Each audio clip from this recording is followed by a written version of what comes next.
people. Today we're going to be talking about a book that has been a revelation for me.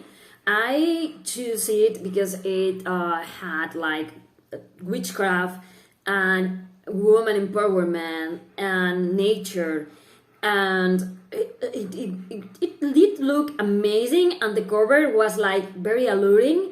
So I grabbed it, and I have to say that I just couldn't put it down. I read it in like one day. It was so good. It was very gripping. It was like very tantalizing, mesmerizing, and I did love the message about being able to break your shackles, your chains, and being able to stand for yourself, even when you are afraid, even when you have to say, "This is enough."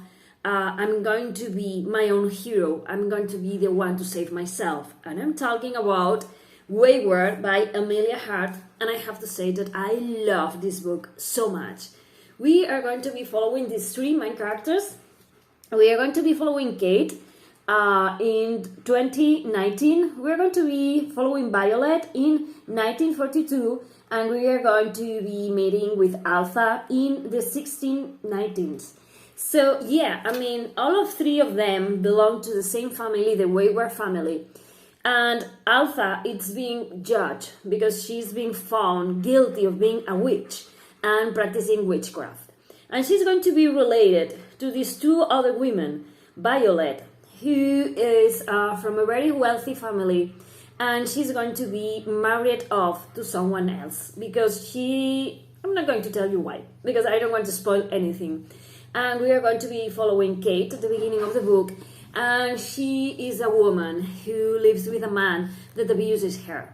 And she has been thinking about escaping and being, able to, as I said at the beginning, to break the ties that bind her to that man who beats her and abuses her.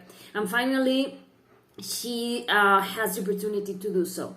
I'm not going to be talking very much about the different lives of this woman that are going to be our main narrators. Altha is going to be narrating the story in first person, and the other two are going to be in the third person. And I have to say that at the very beginning of each chapter, you have the name of the woman who's going to be, talking to us and telling us her story. But it's really not needed to.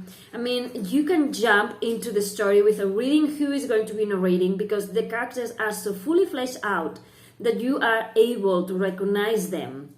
I mean, that for me is amazing, because I love to have different points of view in a book, and being able to recognize who we are going to be following just because of the way they act and the way they think. For me, the greatest thing about this book, it's how amazing the characters are. And I love how they come to be, as I say also at the beginning, they are heroes, and how they fight for themselves and to free themselves from this oppression of being ruled by man-king. And not only man-king, but for... yeah, I get very excited. Yeah, I mean... in the three stories that we are going to be witnessing with these women who are going to be talking to us and telling us where they are and how they live and everything, we are going to be reading about women who have seen or are suffering abuse. That they are in abusive relationships that that affect them in some way. I'm not going to say or to specify which kind of abuse, because you have to read the book. I don't want to spoil anything. But all three of them want to find their own voices and be able to do what they want to do with their lives. They want to break down with the patriarchy that, in their case, it has failed them. They live in the shadow of those men that are trying to, to do everything they want with them.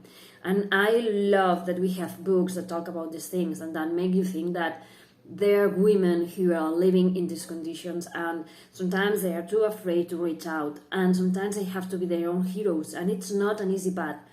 And I really appreciate having books that tell you these circumstances, so that you can be more, that you can try to help, that you can try to, when you see a friend who is in a relationship and they're disappearing and they're changing, and there are things that are happening that you know, maybe you should be there and help them, and you know. And yeah, I mean, I think it's very needed, because sadly in the year in we let me breathe. Nowadays, I think it's very sad that we are still suffering from the same problems that we did suffer in the past. And I think it's very important that we have books like this one that talk about it, and talk about female empowerment and helping each other out. And also, in case everything fails and you don't have a safety net, being able to, you know, to be your own hero and, you know, do your own thing just to escape and be free and begin anew. We're going to have stories here in which there are some characters that are going to risk everything for the friend that they love. There are going to be other characters that are going to be able to do what they want with their lives at a very high cost. And we are going to have characters who are going to be, you know, trying to be their own heroes and trying to be brave even when they are afraid. And I have to say that I did love the three characters, and I did love that they have these magical resources, so to speak, because they really do come from a line of witches. And I love that nature also has this amazing role that it has in the book, this kind of communion between these women and the powers of nature, and how they nurture themselves being outside, you know, under the sky, under the stars, breathing the grass and everything around them, communing with insects and with animals. For me, that was a very important part of the book too. And yeah, I mean, I do recommend this book a lot if you like books about, as I say, female empowerment, about opening your eyes to things that may be happening to someone close to you, or maybe not, but, you know, being able to help, to reach out, to, you know, to offer a hand to someone who's suffering. And also for people who like books about witches and about very elaborate characters. I love that this book talk about the fact that we have had witches all around.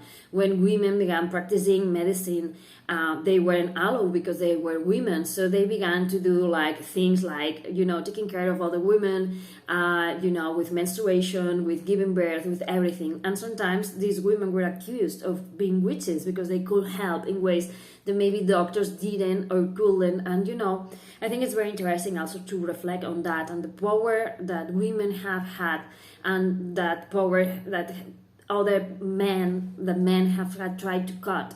Because, you know, yeah, I picked this book up because it's going to be able to tell you all those things that I wanted to tell you, but I find myself so excited, and also to, you know, that I cannot be able to do like a very positive, good review.